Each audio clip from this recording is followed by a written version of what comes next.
Um, when we started this, I started the SIG with Lindsay Knox from Edinburgh, and we were interested in how institutions support EAP teachers.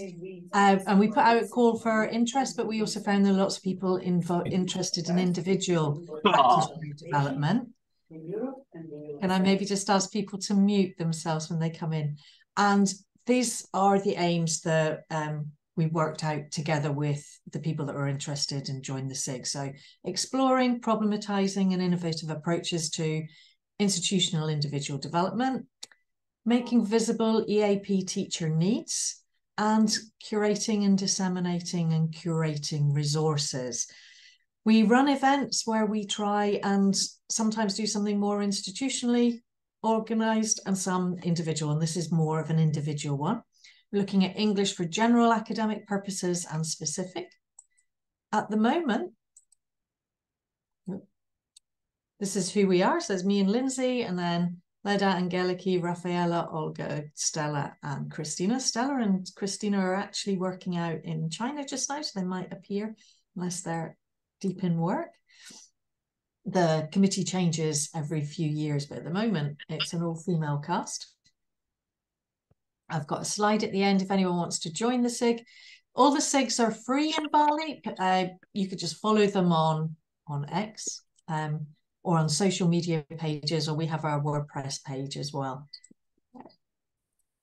So this is what we're planned for this morning. Some of you might have been to a TED chatter before. You might have seen some of the things in the workshop. We actually ran this session in the summer, but we're trying to do things at different times to catch people in different time zone. So it's an introduction to the scheme, about the levels, the portfolio requirements, and specifically examples of evidence where you can find further information. So it's about a getting started in the TEAP scheme, really. And we call it Talking About Teaching, Sharing EAP Practice. If you have questions at any point, can you use the chat? We'll either try and answer them at various points, or certainly if we don't have time in the morning, by the end of today, we'll collect them. Maybe not at the end of the day, but we'll put them together, any questions you have.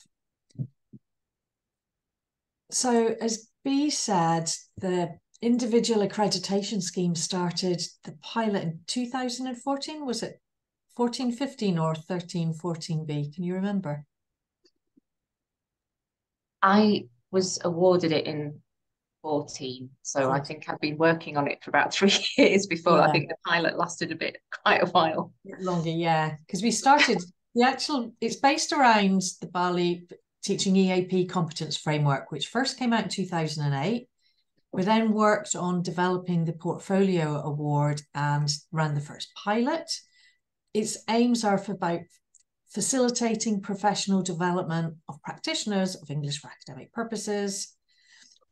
As I said, 2008, 2014, we streamlined it and developed the Portfolio Award. It's been updated and streamlined even more in 2022 because we have a lot of criteria, and it was quite a lot of trying to match together, and we've tried to make it more straightforward for individuals. The original competency framework is still a very useful document, I find, for looking at, because it has overall areas like disciplinary differences, knowing the context, learner needs, and so on. These are all links to these resources are all on the BALEAP web pages. So the overarching aims. So some of you might know the BALEAP accreditation scheme for institutions. In actually TLU, I know is accredited already. Quite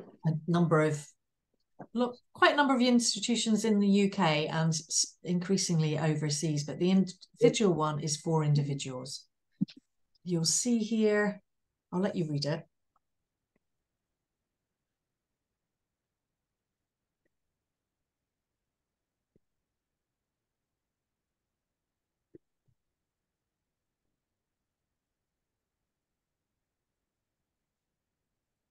So professionalism, development, collaboration, and inclusivity. About allowing you an opportunity to reflect on and your development, engage with others in the sector, developing teacher knowledge base and practices, and it should be able to be applied in a range of contexts. So we'll find out more and more how that works as we get more international, but it certainly has aspects of it that can be applied or should be applied all over the place, really. Why did we have it? Well, it's about having a roadmap for career development and progression, areas for you to identify and work on. Plan your personal professional development. So it can be used for career development. We certainly use it as a desirable category in job descriptions. Support for collaborative peer enhancement of learning and teaching. It gives professional recognition and accreditation. You do get a certificate. Career advancement, we hope, and employability. Not least because people who engage with the scheme will be very familiar with aspects of EAP teaching and competences, and use them in interviews and so on, and of course in their job. Who can do it? Well, pretty much anyone. If you're a member of BALEAP and associated with BALEAP member institutions, you might work full-time in a BALEAP institution, or some people work in summers. Certainly our institution, we bring people into the fold who work for us in the summer if they're wanting to join through our institution. Do need to be a member though. Scheme aims to facilitate, again, professional development. We keep on going on. Professional development, teaching and scholarship for English for academic purposes. And as you'll see, if you spend more time looking through the award, the handbook, you'll see increasing reference to scholarship, investigating and reflecting on our own practice and relevant literature there. So anyone can join BALEAP. Okay.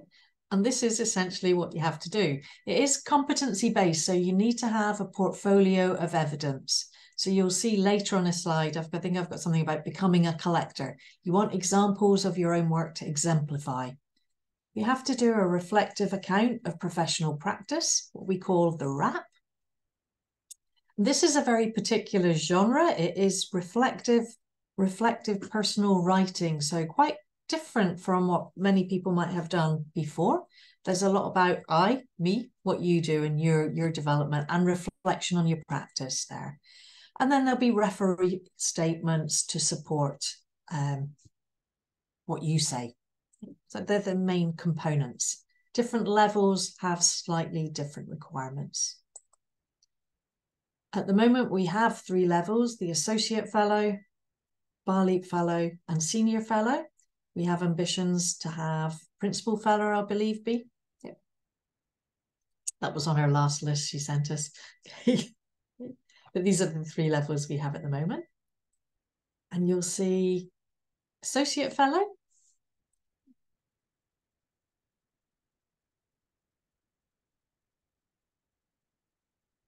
So a core competencies of planning, delivering, effective teaching, assessment and feedback, the central part of many of our jobs. Okay? And with a degree of support. Do you be expecting to have support in your professional development and in your role? Okay? So you go up the level to Fellow, high level of autonomy, and a range of the professional values and knowledge, again, planning, delivering, EAP provision, while engaging in professional development and scholarship to inform their own practice. So increasingly going into the field, EAP, and having clearly evidence, research informed and led practice. So being able to articulate what you're doing and why, make reference to relevant literature. You might be doing your own classroom research projects as well. Senior Fellow, still with us, wide range of professional values, can design and lead the delivery of provision, significant impact on the professional development of others within and beyond their institution. So you're leading, you're doing things that other people are using, implementing. You might take your work to conferences, disseminate your practice, and keep any emails from people that say, oh, that was a good session, or what have you done? And that's had an influence there. So we've got the 3 levels. There is a host of information on the BALEAP web pages. There is still, I think, Paul's previous TEAP officer's introduction up there. There's resources, Facebook link if you can access it, web links, the handbook. The handbook is updated and extremely useful, has information on observations, all the different things you can do, the criteria at different levels. You'll find the 2008 competency, and there's also a link of previous, of people that are already associate fellows, or senior fellows.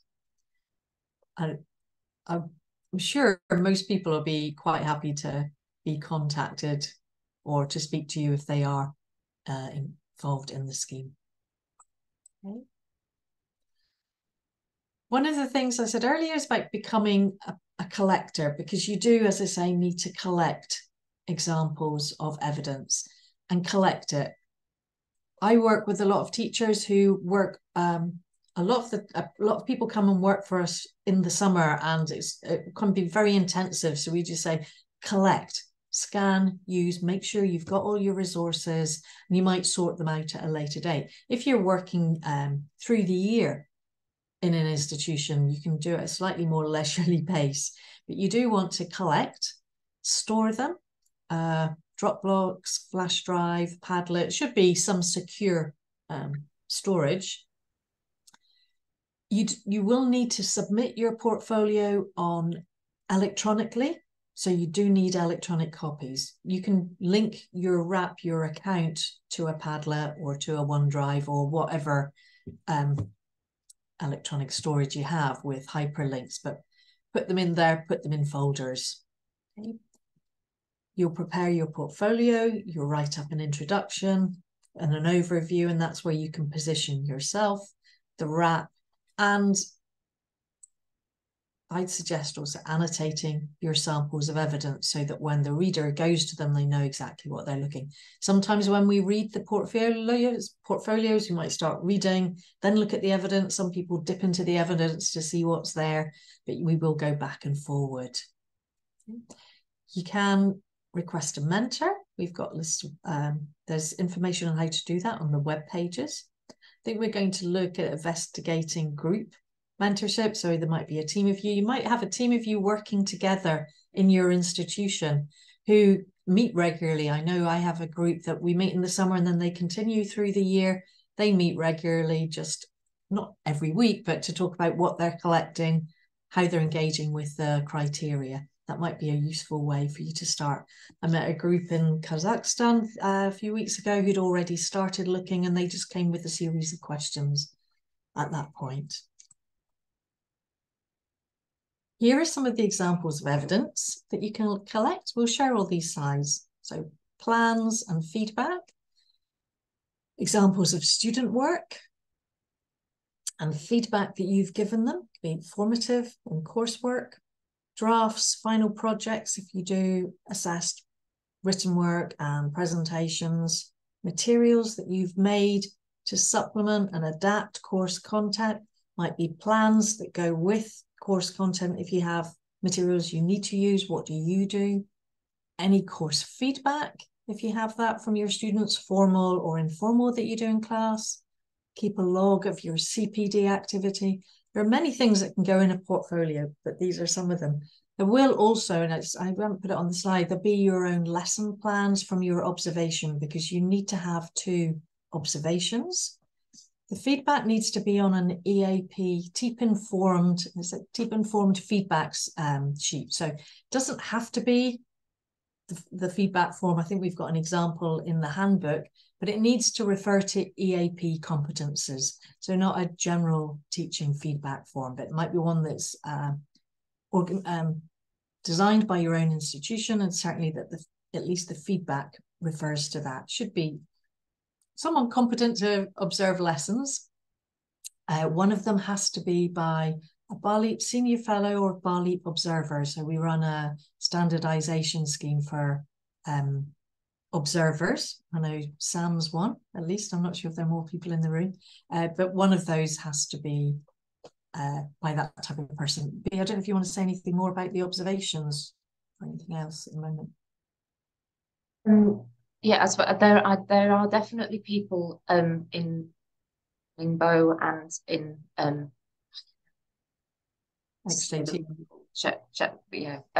who are on that observers list. I suppose it's not about observations particularly, but about the website at the moment. BALEAP is moving to a new website.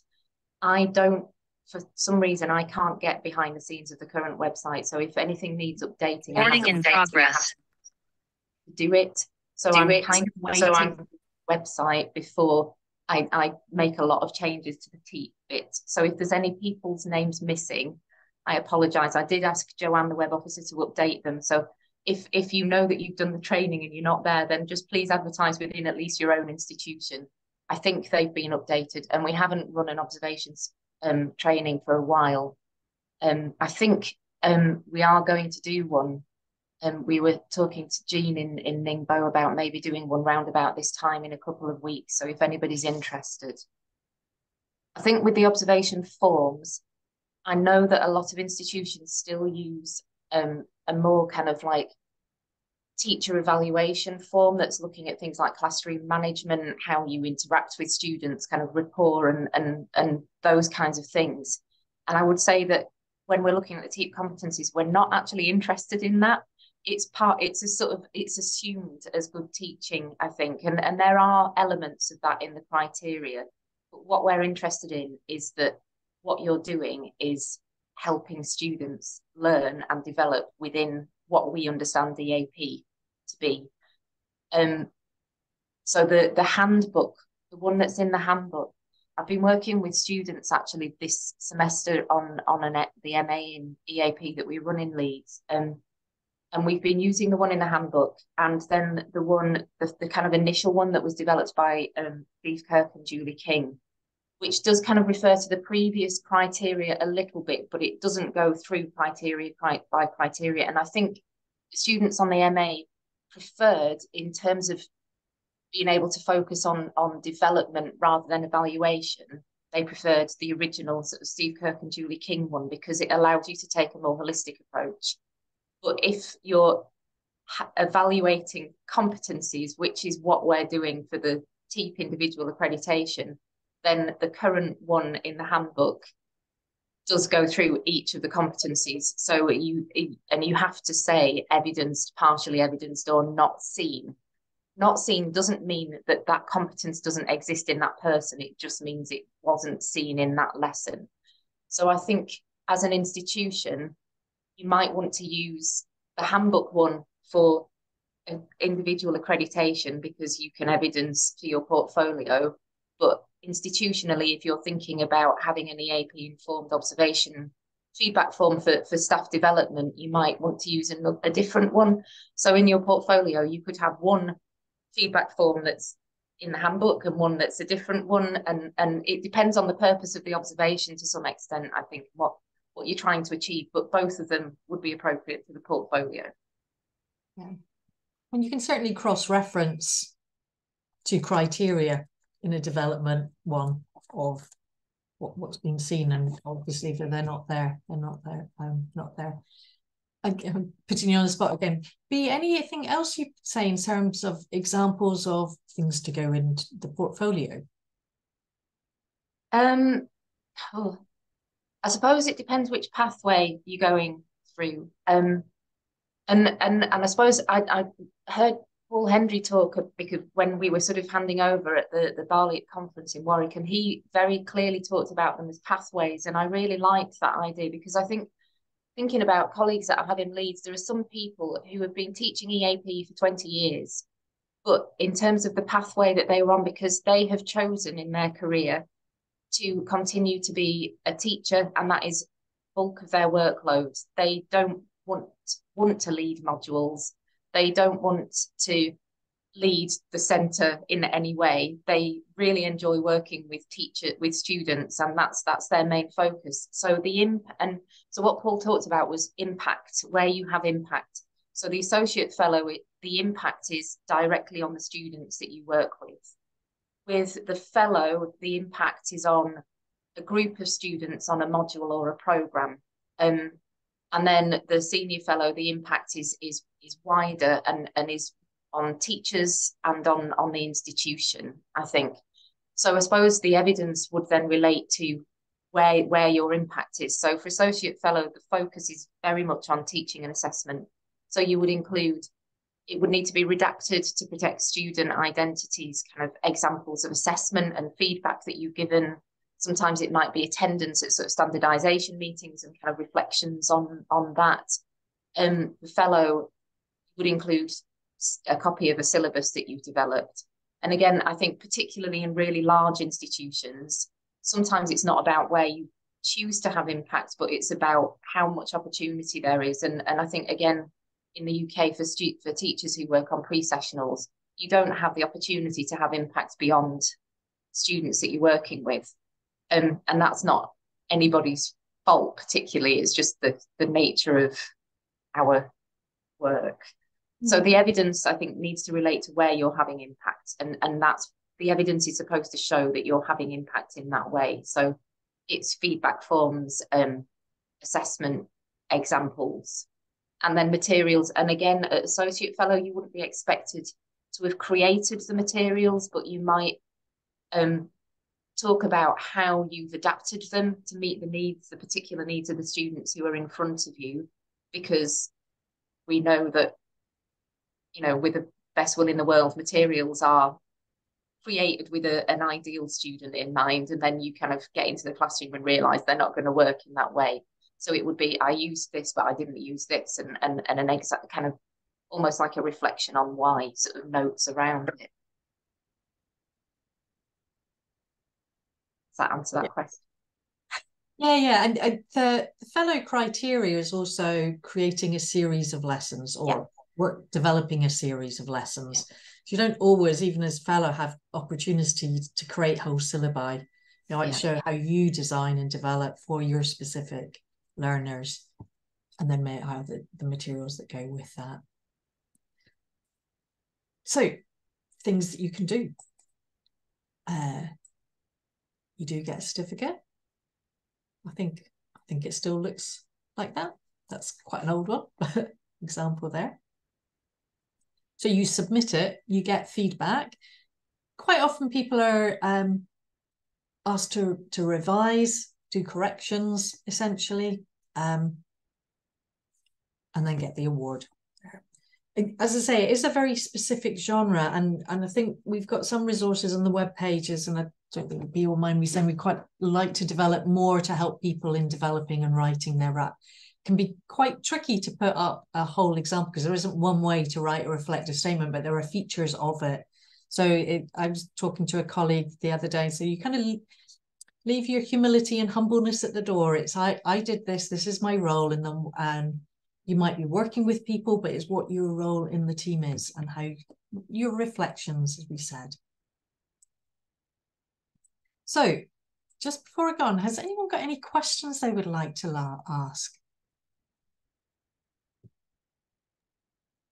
So Millie's got a question. Number of criteria is daunting. Millie, this is us as reduced as well, but I know what you mean. Is it enough to have just each criterion just once? I mean, I suppose, yeah, to me, the number of criteria isn't daunting anymore. It's massively reduced. And I think sort of that the issue at the moment, partly with the website, but also because we've only, I think, had one submission point with, or maybe two submission points with the new criteria. So we don't yet have any examples of how people have written and evidenced with the new criteria. And it is very, very different, I think. I would say, I mean, yes, it depends what pathway you're going along, I think.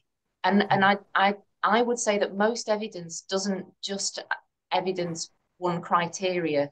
that there's a lot of overlap between the criteria. So rather than thinking about evidencing each criteria just once, I would think about what evidence can provide that covers a number of criteria. And so you can use the same piece of evidence to kind of say, I do this and I do this and I do this. So for associate fellow, the 2 observations should evidence most of the criteria that you need. I think the only things that the bits that might be missing are the assessment. Now, there should be evidence in at least one of the lessons that you're using assessment for learning to kind of influence what you're doing with the students, but the actual how you provide feedback to students might be missing in an observation. So you don't need huge amounts of evidence, but I think just it's one of the things that we have to, that we kind of put on the feedback form is whether there's sufficient. So I think if it was something that was really quite central, one piece of evidence would be seen maybe as not sufficient. It depends how well that evidences it, I suppose. Yeah. And like as Bea was saying, so there's knowledge and activity, and the activities, particularly in the associate fellow, there's some that are key, that are through for everyone, like the teaching and learning ones. Yeah. I think what Bea was saying as well about one piece, I had a colleague once who went through and evidenced all the criteria, but it was really, really long then. And so you need to kind of reshape this because there are word limits, and I can see the question about word limits coming up. But as one lesson will have many, many criteria, and that might also help thinking about also, so you have the RAP fellow, but associate fellow, but at fellow and senior fellow, we move into case studies. So the RAP includes a case study for a fellow and 2 case studies for senior fellow. And it could be shaped around a lesson or a series of lessons or an aspect of assessment there. How strict, I'll get to you in a minute, Sam, word limits? I would say strict. It's an academic exercise. It's like when we ask students to stick to a word limit, it's part of developing your ability to write. And also you need to think of the assessors. We all have other jobs, and if you go over, it makes our job harder. So yeah, I would try to be as firm as possible with that. Yeah. Sam? Yeah, thank you. So following on from the question about word limits, I think I read it somewhere in the handbook, but just to confirm, that the word limit doesn't include the introduction and possibly conclusion. I'm not sure if it needs a conclusion, but anything relating to, like, setting the scene in terms of the background that you're working in can all go in the introduction. So then I'm not sure, would any reference to evidence, reference to specific competencies count within that introduction? Be shaking her head. So that all starts after the introduction, when the word count starts. Yeah. And also sorry. I was going to say, I have seen sometimes people put reference to values or evidence in the introduction, but they need to repeat them. Okay. And for the teaching and learning competences at any level, I suppose that a lot of them, the majority of them, are going to be evidenced through the observations in the observation feedback form. Do they need to specifically be mentioned again in the body of the RAP? So does it need to say this competency was demonstrated in my observed lesson when I did blah, blah, blah, blah, blah, see, yeah. And then, okay. That's what the RAP does, really. It kind of links, it creates the narrative of who you are as an EAP teacher and links to the RAP. So you would you kind of talking about your values and what you do and how you approach teaching and learning and assessment or syllabus design, and you kind of then say, and this is evidenced in the RAP.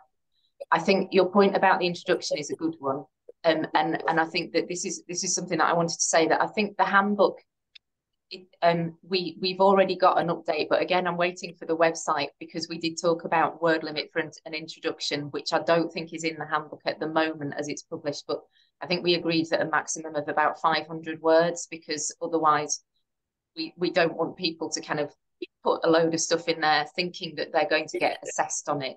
I think the introduction is there because we are very aware at the moment that the competencies and the whole handbook has been developed more or less by people who work in the UK, and we have to have an awareness of how different contexts interact and what is expected, and that's what the introduction is for. And it's a constant work in progress. EAP is a very young field. We're still learning a lot about it.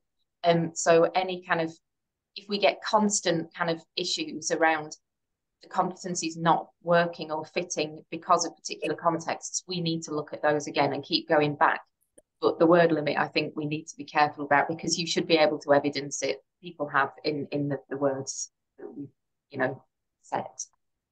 Yeah. It's a good way to position yourself. This is who I am. This is what I'm bringing to the field. Some people might say, I've got a long history in English language teaching and in different contexts, or these are the contexts I work in. But I was looking at some examples with a colleague the other day, and one, it had been a successful application. It was quite an old one, but it was very long. And she went, oh, it's very long before you get to everything. It's always, as Bea said, with word limit, it is an academic exercise. Think of your reader all the way through. What do you want them to know? What you're going to pump prime them for your wrap, but be succinct. Tell them where you are, what you're doing, where you come from, and then move on. So Mark's got a question about example of wrap, though. So there isn't a whole example. I think we've got some resources of some excerpts. We need to develop some more of those. Might be a certain case of, if you know people, ask them if they'll be happy to share what they've done themselves. We will be developing them. There's information on the website about how to apply for a mentor. I think it's through, I don't know if it goes directly to you, Bea, or through Yvonne, the administrator. It goes directly to me, and then I kind of, there's sort of processes that I feel that could be streamlined, but I don't quite know how to do it when we're working cross-institutionally. So I get a request, and then I sort of send out an email begging for mentors, who at the moment we don't have enough mentors. Which is why we're kind of thinking about almost a group mentor process. And I would say that a mentor is helpful for kind of giving you feedback in how to approach and understand some of the competencies. But if you've got people who are in your own institution who are doing it, that you have a certain number of meetings with a mentor. I can't remember if it's 3 or 4. It's not a huge amount, and you need to use them selectively. And what most people find hard is keeping the momentum going, because it is hard work, and you do need to it's meant to be a developmental process. So it's meant to take time. It's not something that you can say, okay, I'm going to get this done, and the next submission point is June, and I'm going to have it done. It just won't happen. So I would have sort of peer mentoring as the first thing, where you get in your head round what evidence you need, what the criteria means, what you think it means in your context, and then start to ask the mentor to check, to make sure that you've not misunderstood, that you're on the right path.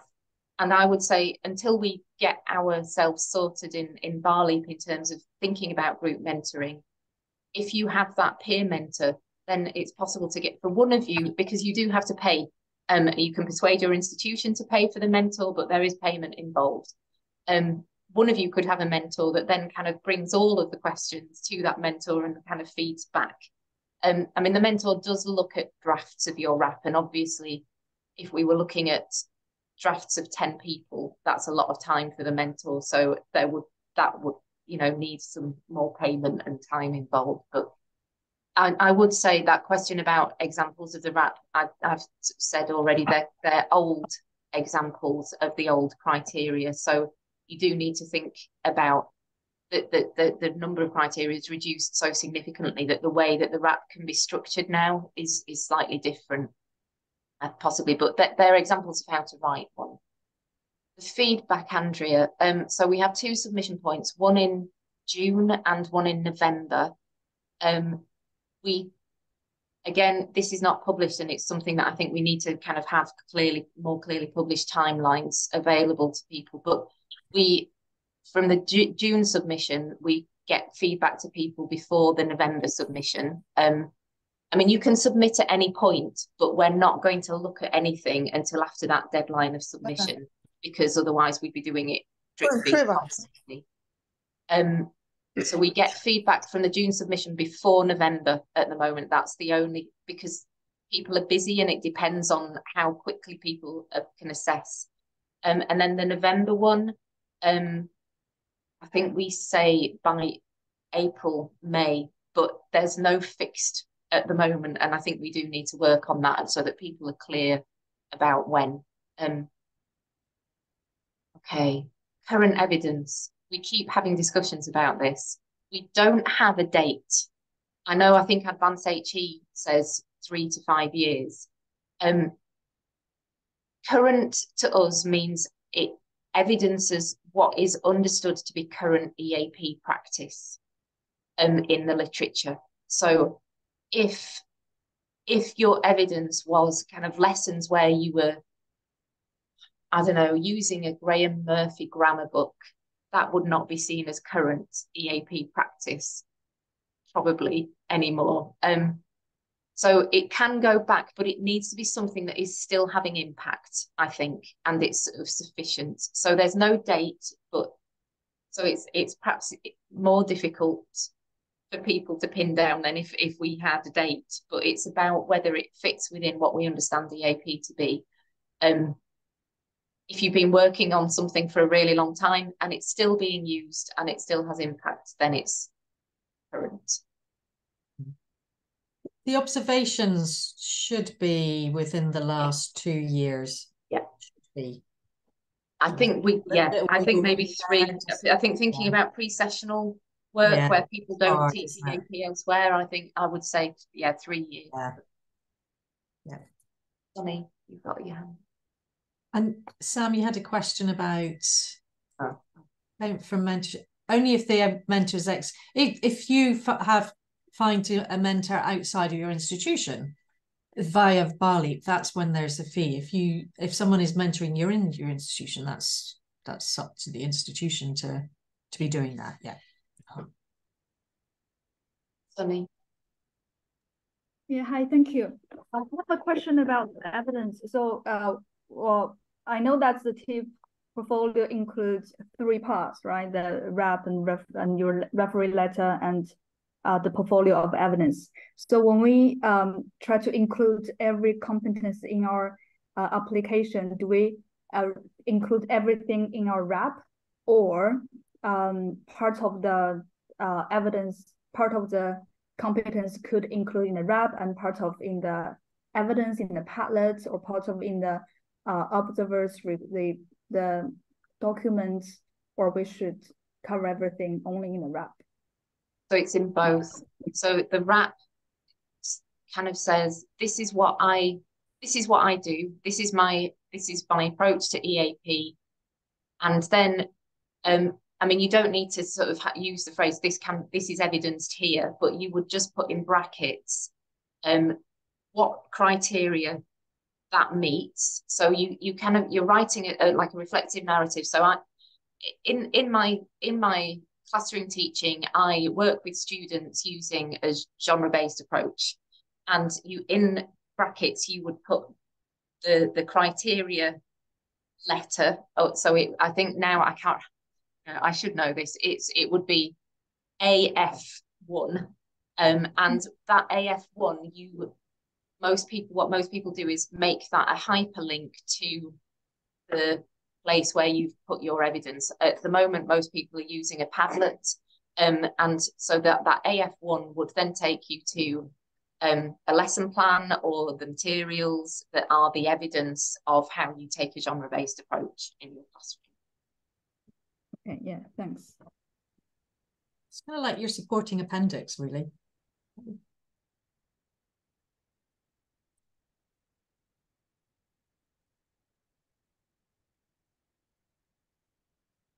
So the plan was, and we've still got 15 minutes, so maybe we'll still do this. Just get you started, because what I'm going to show you next is something that you can do in a peer group. Okay, and it's so I've going to put you in breakout rooms, introduce yourself briefly. I'm going to give you a worksheet to work from. I'll just put it in the chat just now.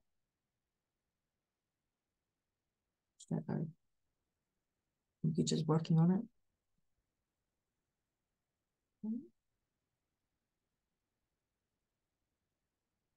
Sorry. You know, if you've got something open on your computer, it won't share. Try again. And you can look through the worksheet and think about how you would do it, or you can just get stuck in. And it's thinking about a lesson that you've recently taught, the aims, the approach, why you did what you did. So these are the type of things you need to do when you're writing up. You know, what do you do?